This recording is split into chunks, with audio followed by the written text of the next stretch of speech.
এইটা আমাদের বাড়ির পোলাপান, মোল্লা বাড়ির পোলাপান নাম করা। এরা কেউ শান্তি মতো বসতে পারে না। আর ওই যে আমার আব্বা, হায় হায়, এই খালি খেলা দেখতে থাকবেন আপনারা দর্শক। দেখেন এই যে হলো মোল্লা বাড়ির নাতি, এই যে দেখেন এদের যদি কেউ 1 ঘন্টা রাখতে পারে তারা সাথে সাথে বাদ বাকিটুকু আপনারা বুঝে নেবেন, তাদের নোবেল পুরস্কার দেওয়া হবে। এদের যদি কেউ 1 ঘন্টা রাখতে পারেন আপনারা, নোবেল পুরস্কার। এরা সুস্থ মতো বসতে শিখিনি। তাই দেখেন দেখেন খালি দেখেন দেখেন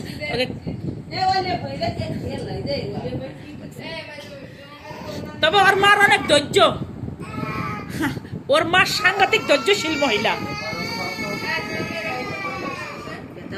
ওর দেখেন